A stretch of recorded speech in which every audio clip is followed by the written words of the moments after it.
오늘 우리가 읽은 말씀 중에 14절 말씀입니다. 14절 말씀 한 목소리로 함께 크게 읽고 말씀을 나누도록 하겠습니다. 시작.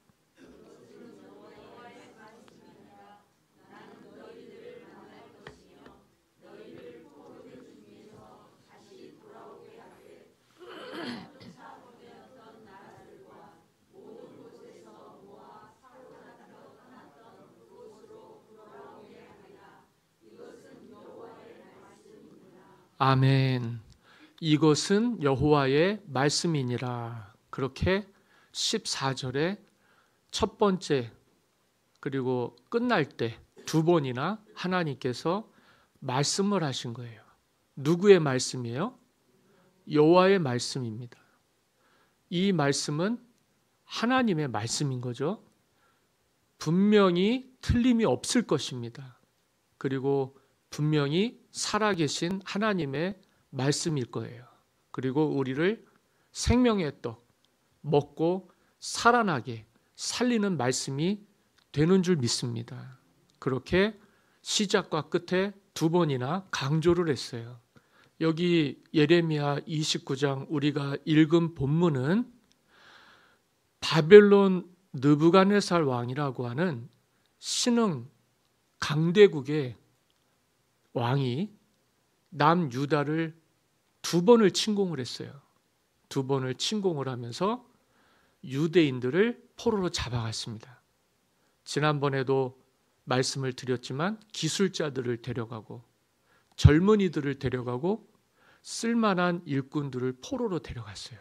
그리고 성전의 기물들을 다 쓸어갔어요. 그래서 이 유다가 큰 상실을 합니다. 그리고 절망을 하죠. 믿음의 근본이 뿌리채 뽑히고 흔들렸어요. 어떻게 하나님이 다스리시는 이 나라가 멸망할 수 있을까?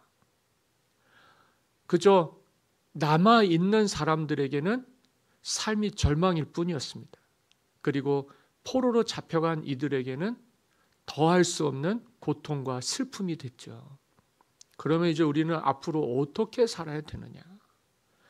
영원할 것 같던 이 땅, 하나님이 다스린다라고 하는 하나님의 백성으로 유일하게 이 땅에서 심어졌던 유대가 히브리인들이 근본 자체가 뿌리채 뽑히면서요.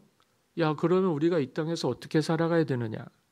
이러는 와중에 하나님의 말씀이 선지자 예레미야에게도 임했고 거짓 선지자들에게도 임했어요. 그들에게 임한 말씀은 하나님의 말씀이 아니었겠죠. 그리고는 이 상심하고 있는 히브리인들에게 또 포로로 잡혀간 이들에게 잘못된 환상을 심어주는 거예요. 야, 괜찮아. 우리 하나님이 어떤 하나님인데 우리를 이렇게 내동댕이 치고 나 몰라라 하겠니? 금방 돌아올 거야. 금방 돌아올 거야. 조금만 기다려. 조금만 기다려. 이런 마음을 주었어요. 그런데 정확하게 말씀을 드리면 오늘일지 내일일지 사람들이 잔뜩 기대하다가 70년이 지났어요. 그들의 예언을, 그들의 말을 믿었던 그 히브리인들은 크게 낙심하고 좌절하고 본질 잃어버리고 실족하고 타락하고 말았습니다. 근데 중요한 건 그때에 예레미야에게 하나님의 말씀이 임한 거죠. 그래서 여기 예레미야 29장 우리가 읽은 본문은 대상이 누구냐면 유다에 남겨져 있는 남은 자들이 아니라 포로로 잡혀갔던 이들에게 편지를 쓴 거예요. 예레미야의 서신입니다. 서신. 대상이 있어요. 분명하게 포로된 자들. 하나님은요, 이들에게 포로로 잡혀갔을 때 어떻게 행할 것을 가르쳐 주십니다. 우리가 함께 읽을 말씀인데 10절 말씀이죠. 10절 말씀 다 같이 읽습니다. 시작.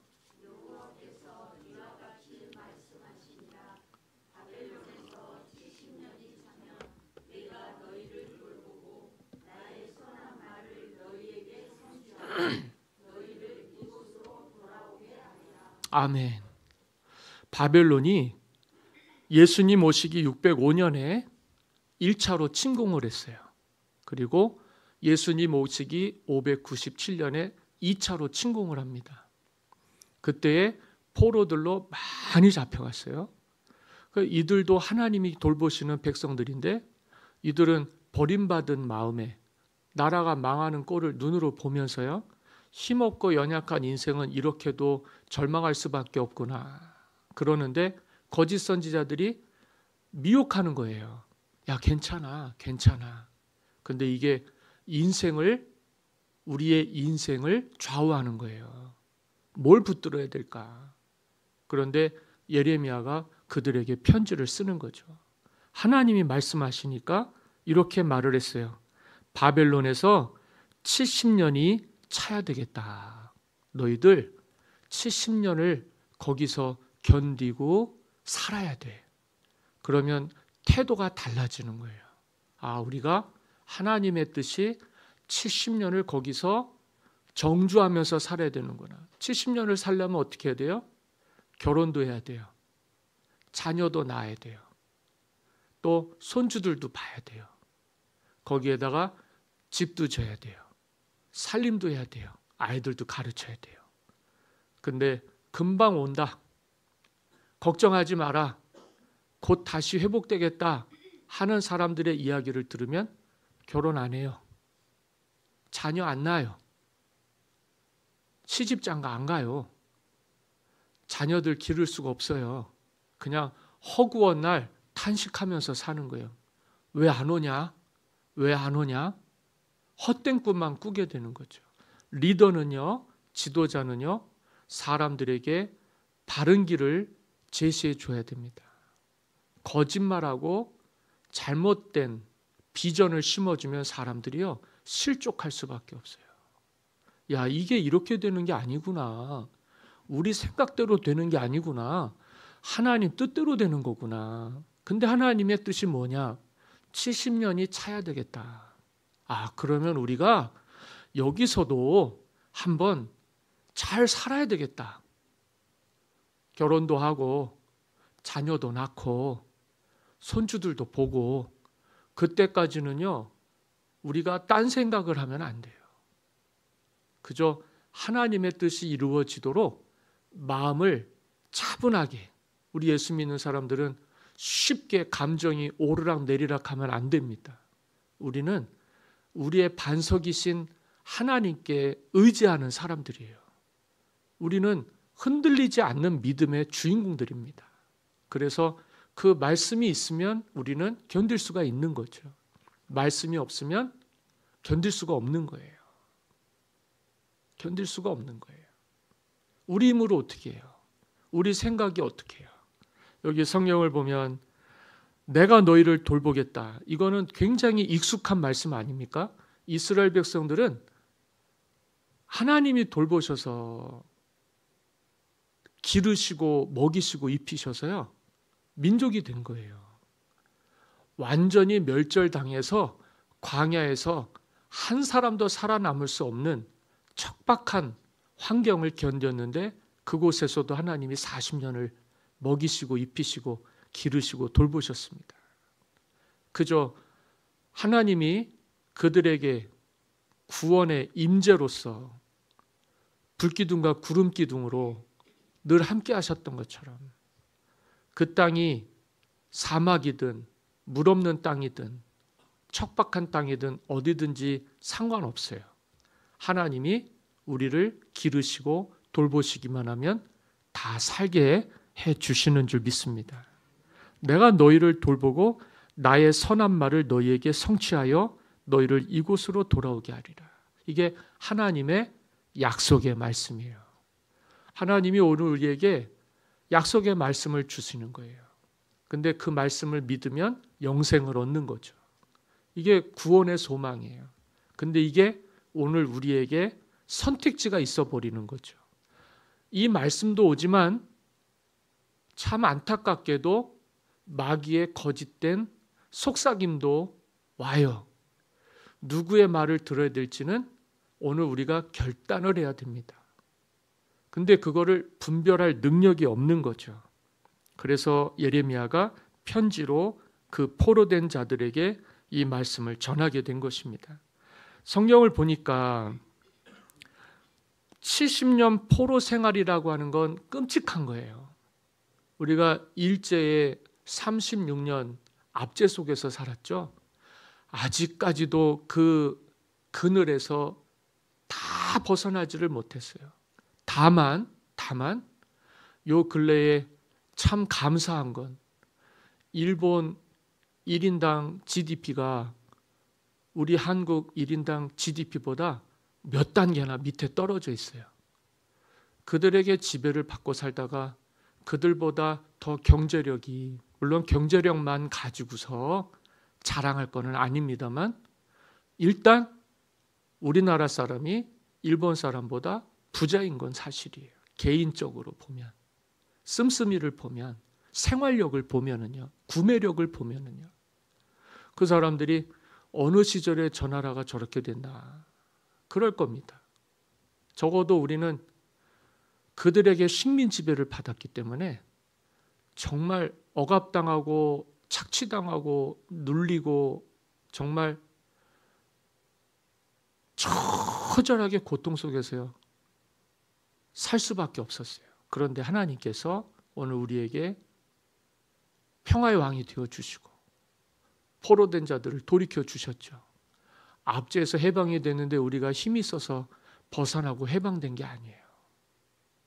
물론 우리는 아직도 그들에게 앙금이 남아 있어요. 그 압제, 폭력에 상처들이 있단 말이에요.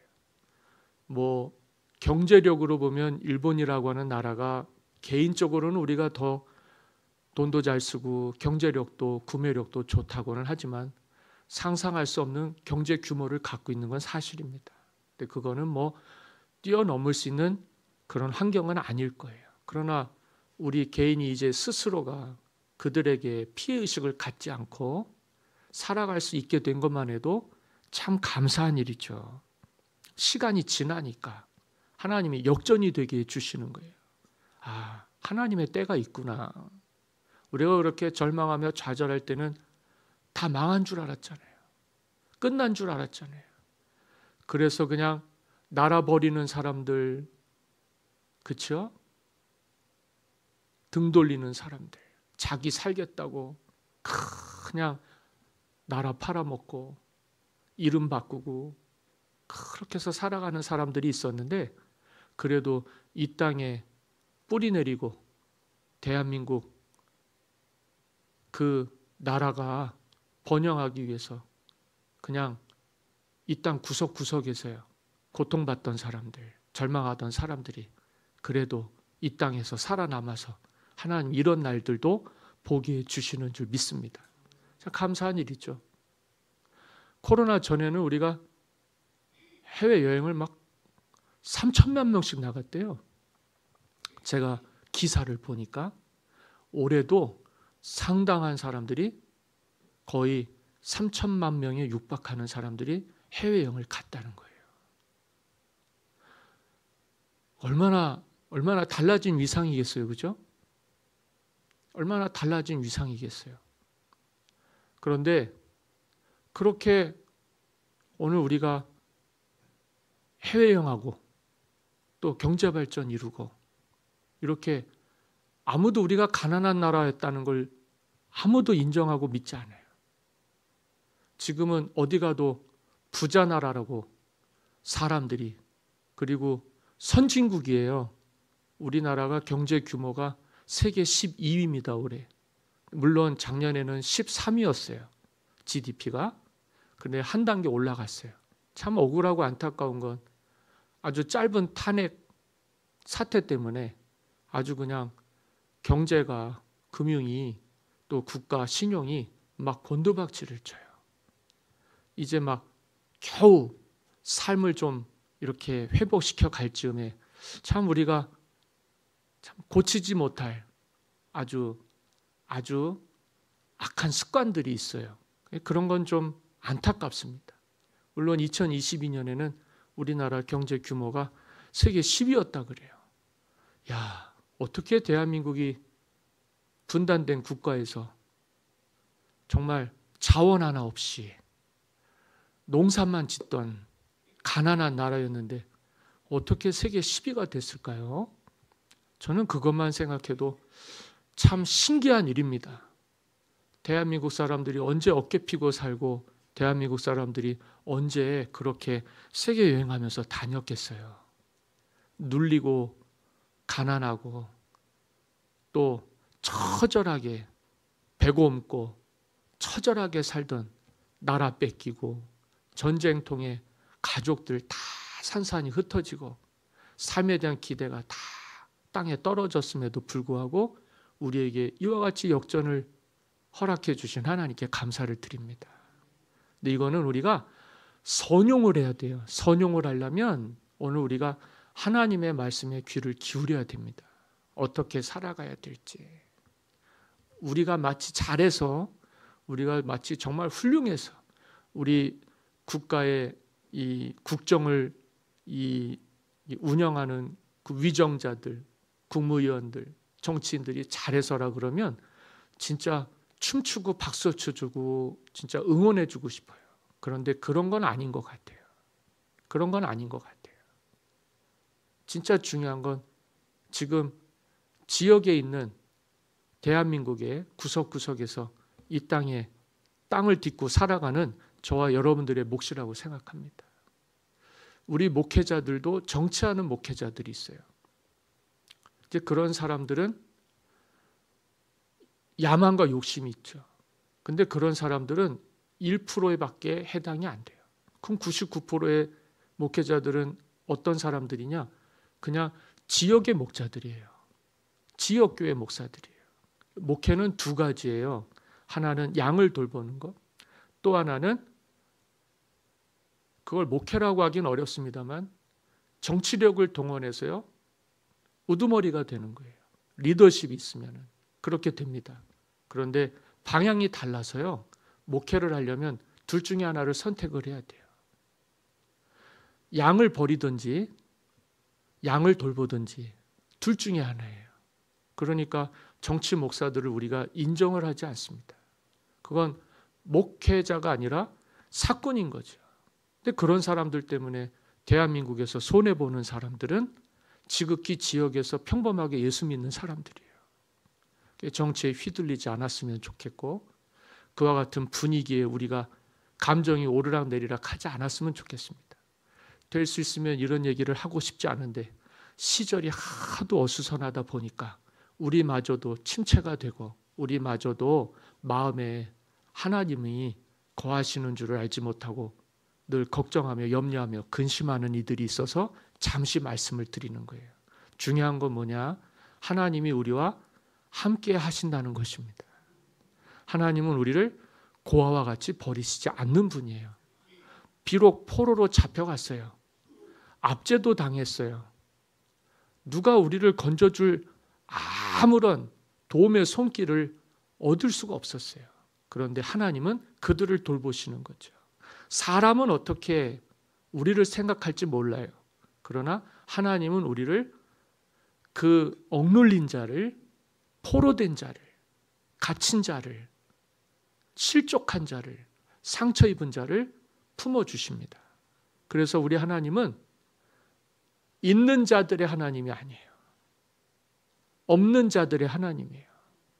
전에도 제가 말씀을 드렸습니다만 저희 어머님이 제가 목사 된다고 하니까 딱 한 가지를 요구하셨어요. 너는 부자들을 위해서 목회하지 마라. 가난한 사람들을 위해서 목회해라. 나도 그걸 천직으로 알았죠. 그런데요, 목회자 세계에 들어가면 목회자 세계에도 조직이 있고 질서가 있고 또 낮은 위치에 있는 사람이 있고 높은 위치에 있는 사람이 있어요. 사회생활 하다 보면 올라가듯이 목회자 세계도 이 목회하다 보면 자연스럽게 리더가 되고 뭐 노회장이 되고 뭐 연회장이 되고 뭐 총회장이 되고 그러듯이요. 그렇게 되면 사람들이 변질이 되는 거예요. 참 이상하죠? 우리가 높아지려고 하면 하나님은 낮추십니다. 근데 그렇게 해서 잘된 사람을 보지를 못했어요.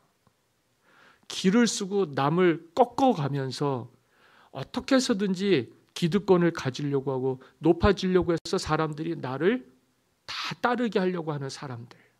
그게 다 욕심이거든요. 예수 믿는 사람들은 하나님의 가르침과 말씀으로 살아야 되는데 욕심이 있으면 하나님의 말씀과 가르침대로 못 사는 거예요. 그게 어쩌면 세상 사람들이 우리를 볼 때 부자 하나님의 모습일 수 있습니다. 야, 교회는 하나님 있고 어쩌면 저렇게 만몬, 물질로 저렇게 부유한 종교가 됐는가? 그렇잖아요. 세계적인 교회, 대형 교회, 큰 교회 얼마나 세련되고 얼마나 우러러 보이고 사람들이 머리 숙여 들어가고요. 국회의원이 정치인들이 머리 숙여 들어가고요. 사람 때문입니다. 욕심 때문입니다. 권력 때문입니다. 하나님이 취하려고 하지 않는 것들인데 그것을 붙들다 보면 잘못될 수가 있겠죠. 그 길을 가게끔 하는 것도 목회자의 몫일 텐데 그들은 심판을 받을 것입니다. 우리가 가난해서가 아니에요. 우리 교회가 지역교회 작은 교회라서가 아니에요.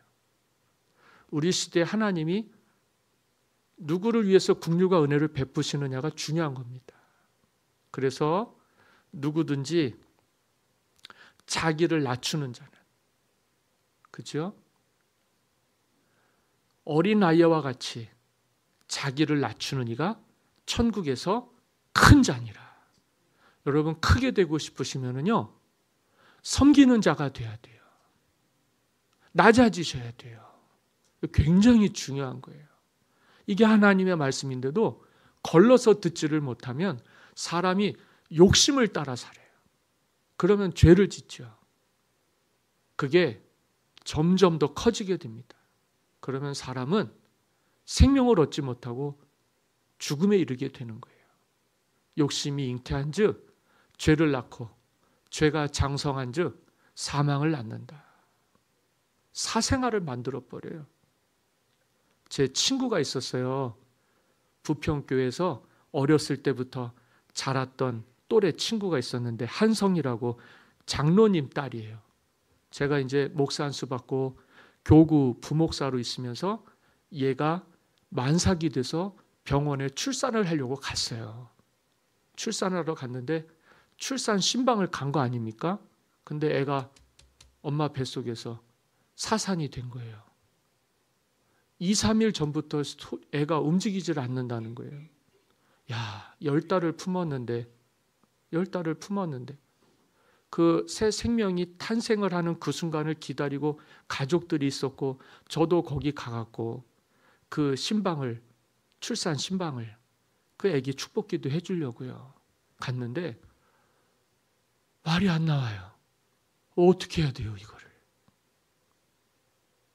하나님은 오늘 우리가 주님의 은혜 가운데에서 거듭났다는 건 죄에 대해서는 죽어요. 그리고 하나님의 은혜로 사는 거예요. 그래서 내가 사는 게 아니라 내 안에 예수님께서 사시는 삶을 살아가게 되는 거죠. 그게 하나님 자녀의 본질이에요. 본질. 우리는 마귀에게 속고 있는 거예요. 그렇게 살아도 된다라고 하는 환상과 속임수와 착각 속에서 사는 거예요. 그게 잉태하면은요, 낳으면 사망을 낳는 거예요. 욕심으로 했는데요. 죄를 짓고 했는데요. 어떻게 그 결과물이 생명일 수 있겠습니까? 그거는 죽은 거예요. 그거는 살릴 수가 없는 거예요. 그래서 우리가 예수님이 이 땅에 오셔서 십자가에 못 박히시면서 인간의 죄는 거기서 완전히 사망에 이르게 하셨어요. 죄가 우리를 붙잡으면 다 죽거든요. 그러니까 죄가 죽든지 우리가 죽든지. 근데 주님은 한 번에 예수님이 흘리신 보혈의 피로요. 그 죄가요, 힘을 못 쓰게 만든 거예요. 그래서 우리가 기도하려면 예수님의 보혈을 의지해서 기도해야 됩니다. 우리가 할 수 있는 게 아니에요. 그건 하나님이 하시는 거예요. 하나님은 죽이기도 하시고 살리기도 하시는 분이니까요. 우리가 그렇게 여기까지 왔습니다. 미래에 대해서 가져야 될 희망이 있을 거예요. 분명히 하나님의 뜻이 있을 것이다. 하나님 우리를 죽음에 이르는 죄인으로 살던 우리를 생명의 길, 구원의 길로 갈 수 있도록 구원 얻게 하시는 하나님이신 거예요. 그래서 우리가 하나님의 말씀을 들으면 사람이 살게 되는 거죠. 병든 자의 몸이 고침을 받는 거예요. 소경이 눈을 뜨게 되는 거고요. 우리가 마귀에게 조상 때부터 참 귀신이라고 하는 징글징글하고 아주 꼴보기 싫은 우리가 그런 것들을 실체도 모르면서 그동안 얼마나 눌려 살았는지 몰라요. 거기서 해방을 시켜주셨단 말이에요. 죄와 사망의 법에서요. 얘네들은 특징이 사람을 속이고 미혹해서 자존감 없이 살게 해요. 그리고는 실족하게 만들고 병들게 만들고 죽게 만드는 거죠. 인정하고 싶지 않고 말하고 싶지 않은데 사실이 그렇잖아요. 우리가 신앙생활을 세속적으로 하는 게 아니에요. 은혜로 하는 거예요. 은혜라고 하는 건 실체가 없는 것 같아요. 그런데 우리의 마음에 있는 거죠. 그게 믿음이거든요. 믿음은 믿음의 이 본질이라고 하는 거는요. 하나님을 아는 거예요. 예수 그리스도를 내가 눈으로 보듯이 아는 거예요. 믿음은 보이지가 않잖아요. 그런데 보이는 것처럼 우리를 이끄는 힘이 있는 거예요. 근데 이 믿음의 실체를 사람들이 인정을 안 하지 않습니까? 우리 스스로가 속고 있으면 안 돼요. 우리는 여러분들 영어로 얘기해야 되나요? Are you Christian? 왜 또 뜬금없는 얘기를 해갖고 교회 다니신다고 물어본 게 아니에요. 진짜 그리스도인이냐고 물어보는 거죠. 그러면 대답을 하셔야 됩니다. 그게 실체예요. 근데 우리 교회 다니냐 그래도 대답을 못하는 분들이 많아요. 예수님을 믿느냐 그러면 더 하겠죠. 그런데 믿음이 없으면 하나님을 기쁘시게 못해요. 하나님의 말씀도 말씀이 되지를 못해요. 믿음의 바탕을 두고 뿌리를 내려야 하나님 말씀도 이루어지는 거거든요. 그 이루어지는 말씀, 성취된 말씀, 그게 예수 그리스도이시고 그분이 우리와 함께 하시는 거예요. 그걸 우리가 나타내면서 살아야 되는 거죠. 그래서 지역 교회가 굉장히 중요한 거예요. 우리가 무슨 정치에 관심이 있고 어떤 감투에 관심이 있어서 그런 데만 몰입돼서 사는 건 어리석은 거예요. 그건 본질을 잃어버리는 거예요. 우리의 영혼을 피폐하게 만들어버리는 거죠. 우리에게 단 1%도 영양가가 없는 것들이에요. 근데도 사람들은 누가 높으냐? 그렇잖아요? 누가 높으냐? 네가 높으냐? 내가 높으냐? 아주 심하게 경쟁하면서 삽니다. 비교되는 거 싫잖아요. 남과 비교되는 게 엄청나게 싫은 거예요. 저도 가난한 사람입니다. 그런데 전에도 말씀을 드렸지만 우리는 자발적으로 가난을 선택한 사람들이에요. 높은 데 마음을 두고 욕심 부리면 이 정도 했는데 목회 잘 못하겠습니까? 그죠? 나도 사람인데 한때는 그런 꿈을 꾸었는데 가만히 있으면 다 우리 감리교회는 감리사도 있고 감독도 있고 뭐 여러 가지 직책들이 있어요. 목사들이 얼마나 탐내는지 몰라요. 근데 나는 그거는 아니라고 생각합니다. 탐심, 그거는 욕심인데요. 그거는 교만 때문에 생기는 거예요. 내가 그렇게 되고 싶어서. 그런데 교만은 멸망의 선봉이라 그랬어요. 사실 그래서 우리가 지금 15년째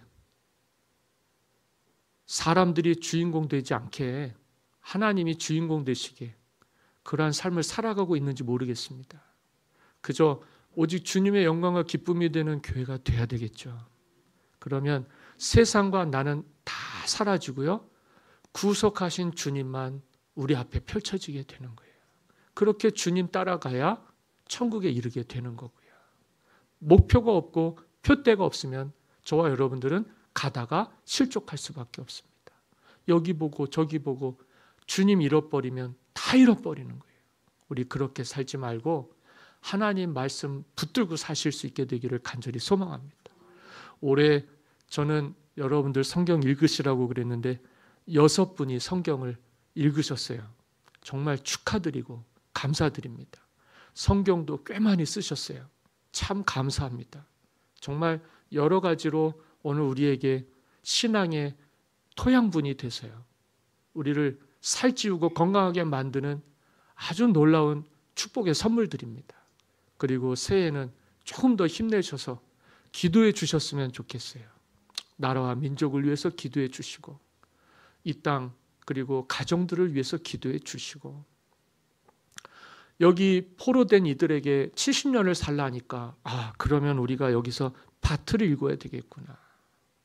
노동을 열심히 해야 되겠구나. 그래서 집도 지어야 되겠구나. 장가도 가야 되겠구나. 시집도 가야 되겠구나. 그렇잖아요? 미래가 없는 사람은, 꿈이 없는 사람은 다 안 해요. 다 안 해요. 그런데 미래가 있고 꿈이 있고 말씀이 있으면 할 수 있단 말이죠. 그 기간이 아무리 오래가 지난다 그래도 그 시간은 지나가고 그 앞에는 하나님의 말씀만 펼쳐지게 되는 거죠. 그래서 이들은 기가 막히게 70년이 지난 이후에 영광스럽게 포로 귀환을 합니다. 이게 기독교 역사예요. 이게 성경의 역사예요. 이 일을 누가 하십니까? 하나님이 하시는 거예요. 하나님이 이루시는 거예요. 그 하나님을 믿는 여러분들이 얼마나 복이 있는 사람입니까? 누가 망한다, 누가 큰일 났다 해도 여러분들 문제가 될까요? 아니에요. 하나님이 이루어 주실 것이다. 누가 우리를 그리스도의 사랑에서 끊을 수 있겠느냐? 아무도 우리를 그리스도 예수의 사랑에서 끊을 수는 없을 것이다. 이 믿음으로 살아가는 거죠. 11절입니다. 여호와의 말씀이니라 너희를 향한 나의 생각을 내가 아나니. 그 다음부터 읽어요. 시작.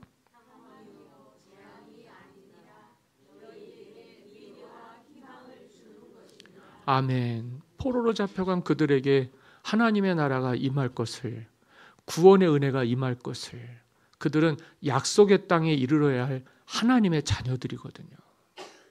하나님의 자녀들이거든요. 내가 너희들에게 내 생각을 가르쳐 주는데 이건 재앙이 아니야. 이거는 평안이야. 그리고 이거는 환난이 아니야. 미래와 희망을 주는 것이야. 70년 동안 잘 살 수 있는 길을 가르쳐 주시는 거죠. 우리가 이 땅에 나서 인생을 살 때 몇십 년을 살게 될지는 모르겠지만 하나님이 주시는 평안의 말씀, 미래의 희망이 되는 말씀인 줄 믿고 승리하며 사시기를 바랍니다. 12절과 13절을 제가 읽을 거예요. 너희가 내게 부르짖으며 내게 와서 기도하면 내가 너희들의 기도를 들을 것이요 너희가 온 마음으로 나를 구하면 나를 찾을 것이요 만날 것이라. 아멘. 그 시간에, 그 시절에 저와 여러분들이 어떻게 살아가야 되느냐?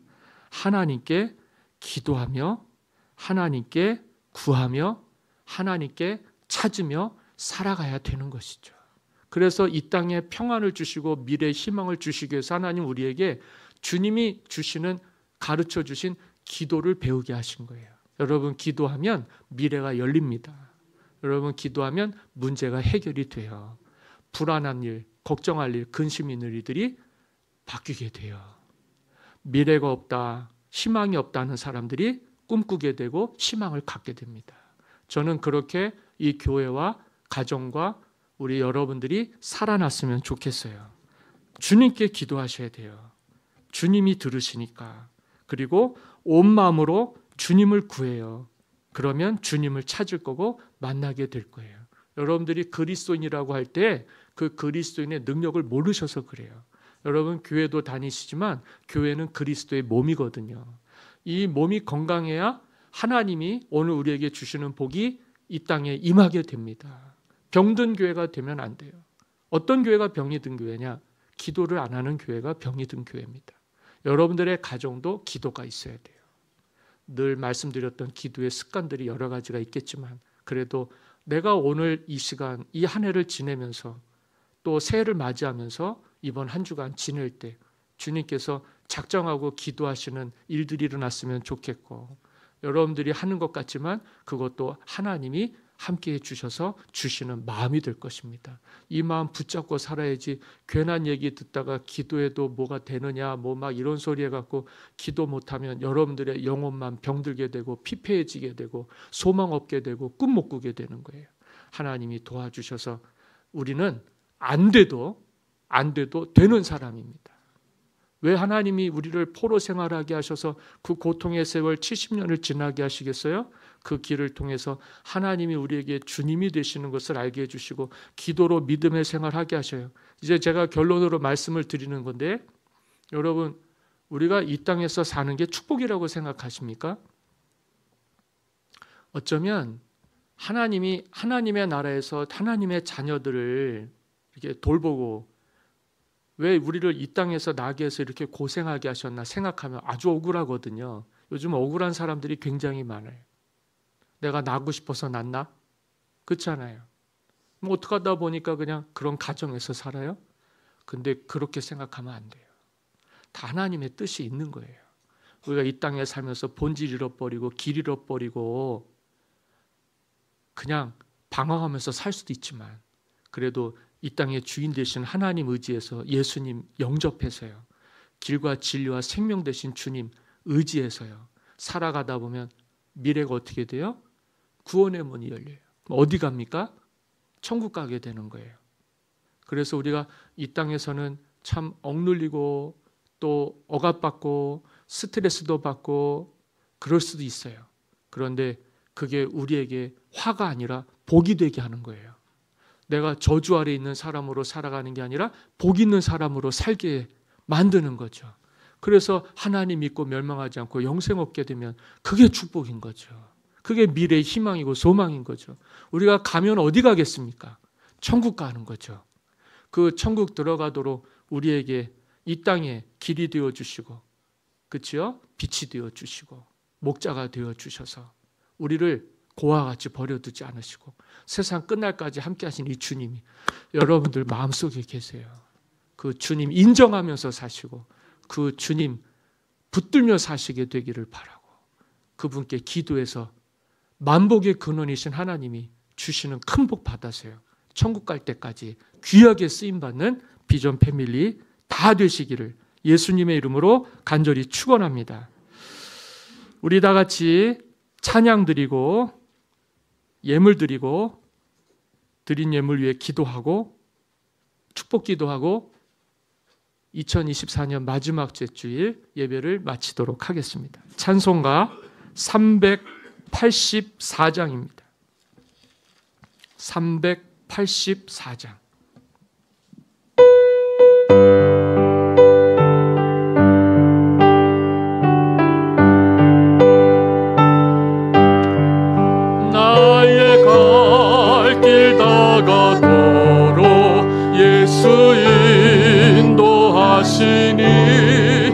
내 주 안에 있는 긍휼 어찌 의심하리요. 믿음으로 사는 자는 하늘 위로 받겠네. 무슨 일을 만나든지 만사형통하리라. 무슨 일을 만나든지 만사형통하리라. 나의 갈 길 다가도록 예수 인도하시니 어려운 일 당한 때도 족한 은혜 주시네. 나는 심히 고단하고 영혼 매우 가라나 나의 앞에 반 반석에서 샘물 나게 하시네. 나의 앞에 반석에서 샘물 나게 하신 나의 갈 길 나가도록 예수 인도하시니 그의 사랑 어찌 크지 말로 할 수 없도다. 성령 감화 받은 영혼 하늘 날아갈 때에 영영 모를 나의 찬송 예수 인도하셨네. 영영 모를 나의 찬송 예수 인도하셨네. 아멘. 참 좋으신 아버지 하나님, 구하라 그러면 너에게 주실 것이요 찾으라 그러면 찾아낼 것이요 문을 두드리라 그러면 너희에게 열릴 것이라 하신 하나님을 찬양합니다. 우리에게 기도를 가르쳐 주시고 우리에게 구원의 선물을 주신 하나님께 예배하며 찬송하며 기도하며 한 해를 마무리하게 하시니 진심으로 감사를 드립니다. 오늘 우리에게 이 땅에 살며 천국 연습을 하게 하여 주시고 우리에게 하나님의 나라 소망이 임하게 하여 주셔서 삶이 치유되고 회복되게 하시고 가정이 세워지고 교회가 부흥하게 하시는 하나님을 찬양합니다. 오늘 우리 안에 주님 계셔서 참된 평안 주시고 복된 희망 주셔서 주님께 기도하는 자들마다 사망에서 생명으로 옮겨지게 하여 주시고 구하고 찾는 자들마다 찾게 되어지며 얻게 되어지는 두드리는 이에게 열리는 축복이 임하는 복된 심령들이 되게 하여 주옵소서.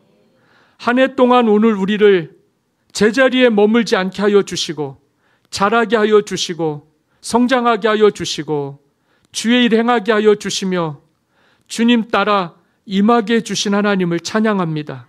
새해도 변함없이 오늘 우리의 마음에 임하셔서 우리를 거룩한 소원을 가지고 주님께 나오게 하여 주시고 주님이 주신 말씀 붙들게 하여 주셔서 한 영혼도 실족지 않고 다 예수 믿고 구원 얻도록 구원의 강물이 흐르게 해주실 줄 믿사옵고 거룩하신 예수 그리스도의 이름으로 감사하며 기도하옵나이다. 아멘. 이제는 우리 주 예수 그리스도의 은혜와 아버지 하나님의 무한하신 사랑하심과 성령님의 감화와 감동 교통 역사하심이 사랑하는 비전 패밀리 모든 심령들 머리 위에 가정, 자녀, 기업, 일터 위에 이제로부터 영원토록 함께 하시기를 간절히 축원하옵나이다.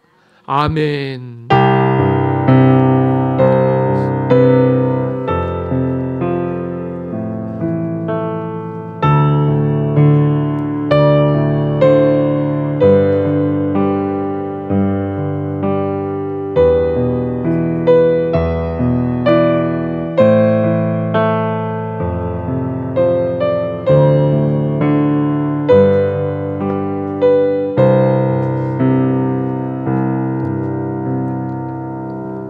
할렐루야. 예배를 모두 마쳤습니다. 친교실에서 다 함께 뵙겠습니다. 수고하셨습니다.